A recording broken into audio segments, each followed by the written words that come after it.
નમસ્કાર વિદ્યાર્થી મિત્રો, આજથી પ્રકરણ 10 વર્તુળની શરૂઆત કરીએ છીએ. મિત્રો, ધોરણ 9માં તમે વર્તુળ અંગેનું એક પ્રકરણ ભણી ગયા છો. એમાં ફંડામેન્ટલી જે કંઈ વ્યાખ્યાઓ અને વર્તુળ વિશેના જે કંઈ ગુણધર્મો હતા એ તમે લોકોએ શીખ્યા છે. આજે થોડું ઘણું રિવિઝન કરી અને ધોરણ 10માં જે વર્તુળ પ્રકરણમાં આગળ જે કંઈ કન્સેપ્ટ આવે છે એની આપણે ચર્ચા કરી લઈએ. પ્રથમ તો હું વર્તુળની વ્યાખ્યા જ આપીશ. વર્તુળ એટલે શું? તો કે આ એક સમતલ છે. સમતલનું એક કોઈ ચોક્કસ બિંદુ એટલે કે બિંદુ O, એનાથી અચળ અંતરે, એટલે અંતરને હું R કહું છું, અચળ અંતરે આવેલા તમામ બિંદુઓનો સમૂહ. આ બધા તમામ બિંદુઓ કે જે ચોક્કસ બિંદુથી ચોક્કસ અંતરે આવેલા છે, તો આવા બિંદુઓના સમૂહને આપણે વર્તુળ તરીકે ઓળખીએ છીએ. મિત્રો, એ તરફ ધ્યાન આપીએ કે કેન્દ્ર છે એ વર્તુળ પરનું બિંદુ નથી અને કેન્દ્ર છે એ વર્તુળનો ભાગ પણ નથી. ફક્ત આ જે બિંદુઓનો સમૂહ છે કે જે એક ચોક્કસ બિંદુથી નિશ્ચિત અંતરે આવેલો છે, એ બિંદુઓનો સમૂહ જ વર્તુળ છે. બરાબર? અહીંયા મેં ઉલ્લેખ કરેલો છે કે વર્તુળ સંબંધિત ઘણા બધા પદો, જેમાં જીવાની વ્યાખ્યા આવે, વ્યાસ છે, વૃત્તખંડ છે, વૃત્તાંશ, ચાપ, છેદિકા, આ તમામ વ્યાખ્યાઓ તમે લોકોએ 9મા ધોરણમાં ભણી છે. હવે અમુક પરિસ્થિતિઓ હું તમને સમજાવું છું કે એક જ સમતલ આપેલું હોય અને એમાં રેખા અને વર્તુળ બે જ હોય, તો એ સમતલની અંદર અહીંયા જે 3 પરિસ્થિતિ આપેલી છે એમાંની જ કોઈ એક પરિસ્થિતિ પેદા થાય છે. 3માંથી એક જ સ્થિતિ હશે રેખા અને વર્તુળ માટે. કાં તો શું બની શકે? વર્તુળને રેખા ન છેદે. ન છેદે એટલે એની બાજુમાંથી રેખા પસાર થઈ જતી હોય. બીજા સંજોગોમાં વર્તુળને રેખા છેદે પણ 2 બિંદુઓમાં છેદે. આને આપણે વર્તુળની છેદિકા તરીકે ઓળખીએ છીએ. બરાબર? એટલે આની અંદર 2 બિંદુઓમાં છેદે. અને ત્રીજી પરિસ્થિતિ શું હોય? તો કે વર્તુળના કોઈ એક બિંદુ આગળ જ રેખા એને સ્પર્શે અથવા તો છેદે. આ ત્રીજી પરિસ્થિતિ હોય.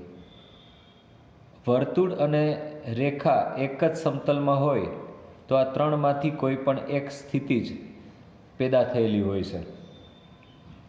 આ પરિસ્થિતિને લઈને અહીંયા જે મારી પાસે ત્રીજી પરિસ્થિતિ છે એને લઈને જ હું વર્તુળના સ્પર્શકની વ્યાખ્યા આપું છું. વર્તુળનો સ્પર્શક એટલે શું? તો કે વર્તુળનો સ્પર્શક વર્તુળને ફક્ત એક જ બિંદુમાં છેદતી રેખા છે. આ એક વર્તુળ, આ રેખા એક જ બિંદુ એટલે બિંદુ એ આગળ છેદે છે, એટલે આ વર્તુળને સ્પર્શે છે. એનો મતલબ એવો થાય. તો આને વર્તુળનો સ્પર્શક આપણે કહેશું. વર્તુળના સ્પર્શકના આધારે એમાં જે કંઈ પ્રોપર્ટીઝ છે, એટલે કે એના જે કંઈ ગુણધર્મો છે એની આપણે ચર્ચા કરીએ છીએ. પહેલો ગુણધર્મ એ હોઈ શકે કે વર્તુળ અને સ્પર્શકના સામાન્ય બિંદુને સ્પર્શ બિંદુ કહેવાય. એ તો આપણે હમણાં જોયું. બરાબર ને? કે અહીંયા આગળ એ છે એ એનું સ્પર્શ બિંદુ કહેવાય. હવે સ્પર્શક L અને વર્તુળનું સામાન્ય બિંદુ એ છે, એટલે એ સ્પર્શ બિંદુ છે આકૃતિ મુજબ. અને એવું કહેવાય કે રેખા L છે એ વર્તુળને એ બિંદુ આગળ સ્પર્શે છે. બીજી મેટર એ છે કે સ્પર્શ બિંદુમાંથી પસાર થતી ત્રિજ્યાને સમાવતી રેખાને તે બિંદુએ વર્તુળનો અભિલંબ કહેવાય. ધારો કે આ એક સ્પર્શક છે. હવે તમને સ્પર્શક વિશે ખ્યાલ છે. આની અંદર એ બિંદુ આગળ સ્પર્શે છે.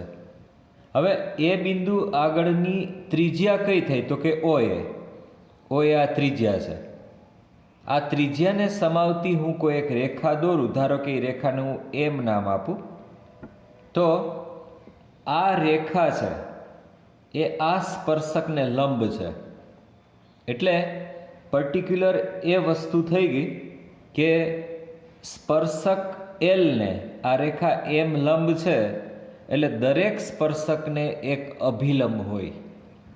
દરેક સ્પર્શ બિંદુ આગળ એક એક સ્પર્શક મળે અને દરેક સ્પર્શકને એક એક લંબ હોય, પણ આના લંબને એવું વિશેષણાત્મક નામ આપવામાં આવ્યું છે, એટલે એને અભિલંબ તરીકે ઓળખવામાં આવ્યો છે. પછીની પ્રોપર્ટીઝ એ છે કે વર્તુળ પરના દરેક બિંદુમાંથી વર્તુળને એક અને માત્ર એક જ સ્પર્શક હોઈ શકે. ડેફિનેટલી વર્તુળ ઉપરના જેટલા બિંદુઓ હોય દરેક બિંદુ આગળ એક અને માત્ર એક જ સ્પર્શક મળે. વર્તુળના કોઈ એક બિંદુમાંથી અનેક કે બે સ્પર્શકો ના મળે. એના પછીની પ્રોપર્ટી એવું કહે છે કે વર્તુળના અંદરના ભાગમાં રહેલ બિંદુમાંથી વર્તુળને એક પણ સ્પર્શક ન મળે. નેચરલી આની અંદર કોઈ બિંદુ હોય ને એમાંથી તમે કોઈ એક રેખા દોરવા ધારો તો એ રેખા છે એને સ્પર્શતી નથી, અને હું તો એમ કહું કે એની છેદિકા થઈ જાય, સ્પર્શક તો ન જ થાય. બરાબર. પછી એક પ્રોપર્ટી એ પણ છે આની અંદર કે વર્તુળના બહારના ભાગમાં આવેલ કોઈ પણ બિંદુમાંથી વર્તુળને બે સ્પર્શકો દોરી શકાય. આ વર્તુળની બહારનું બિંદુ P છે. P માંથી હું એક A આગળ સ્પર્શક દોરી શક્યો અને બીજો સ્પર્શક હું B આગળ દોરી શક્યો, તો આ રેખા L થઈ, આ રેખા M થઈ. બરાબર. એટલે આ P આગળ બે સ્પર્શકો આપણે દોરી શક્યા. એટલે કે વર્તુળના બહારના બિંદુમાંથી વર્તુળ ઉપર વધારેમાં વધારે, આમ તો ફિક્સ જ છે, બે સ્પર્શકો જ દોરી શકાય. બરાબર. પછીની પ્રોપર્ટી છે, આ પ્રોપર્ટી શું કહે છે કે વર્તુળની કોઈ છેદિકાને, ધારો કે આ એક છેદિકા છે, એ છેદિકાને હું ધારો કે L નામ આપું, એ છેદિકાને સમાંતર હોય એવા બે સ્પર્શકો મળે. એક આ તરફ હોય ને એક આ તરફ હોય. આ રેખાને હું એમ કહી દો ને આને એન કહી દો. અહીંયા સ્પર્શ બિંદુ A હોય, અહીંયા સ્પર્શ બિંદુ B હોય, તો આ બે રેખાઓ છે એ સમાંતર છે અને છેદિકા નહીં સમાંતર છે, અને પાછા બંને સ્પર્શકો પણ છે. એટલે વર્તુળ ઉપર વધારેમાં વધારે બે સમાંતર સ્પર્શકો દોરી શકાય. બેથી વધારે સમાંતર સ્પર્શકો ડેફિનેટલી ના હોય. બરાબર. તો મિત્રો, ધોરણ 10ને અનુરૂપ આ આપણે થોડીક બેઝિક વાત કરી. હવે આજે આપણે સ્વાધ્યાય 10.1ની શરૂઆત જ કરી દઈએ. થોડા હળવા દાખલાઓ આજે આપણે લઈ લઈએ.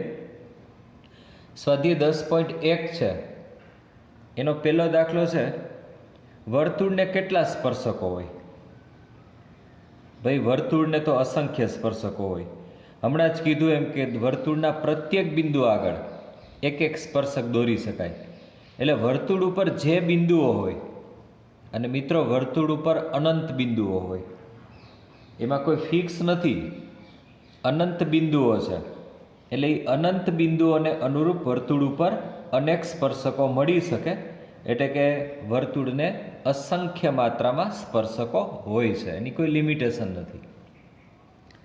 આ સિવાય એક્ઝામ્પલ 2 છે, એ થોડી હળવી ખાલી જગ્યાઓ છે, અને એ ખાલી જગ્યાઓ શું કહે છે કે સ્પર્શક વર્તુળને એક અને માત્ર એક જ બિંદુમાં છેદે. એટલે જ ને, એક જ બિંદુ આગળ છેદે ને તો આપણે સ્પર્શક કહીએ છીએ, એટલે વ્યાખ્યા તો આપેલી જ છે. પછી વર્તુળને બે બિંદુમાં છેદતી રેખાને છેદિકા કહેવાય. આ રે અહીંયા જુઓ, આ છેદિકા છે, વચ્ચેની L રેખા છે એ. વર્તુળની છેદિકાને સમાંતર હોય તેવા વધુમાં વધુ બે સમાંતર સ્પર્શકો મળે. અહીંયા જે મેં ગુણધર્મ આ સમજાવ્યો એની ખાલી જગ્યા અહીંયા આવી. એટલે મિત્રો બેઝિક વસ્તુ છે એ જો તમારી ક્લિયર હોય તો તમે કોઈ વખત ખાલી જગ્યાઓ પણ ના લીધી હોય, ન કરી હોય, તો તમને એ ખાલી જગ્યાઓ પણ ચોક્કસ આવડે. આમાં ચોથી ખાલી જગ્યા એ છે કે વર્તુળ અને સ્પર્શકના સામાન્ય બિંદુને સ્પર્શ બિંદુ કહેવાય. જે એ બિંદુની આપણે વાત કરતા હતા કે રેખા એલ એ બિંદુ આગળ સ્પર્શે છે તો બિંદુ એ છે એનું સ્પર્શ બિંદુ કહેવાય. એટલે મિત્રો હવે પછી આપણે ગણતરીવાળા દાખલાઓ પણ આના પછીના સેશનમાં લેશું.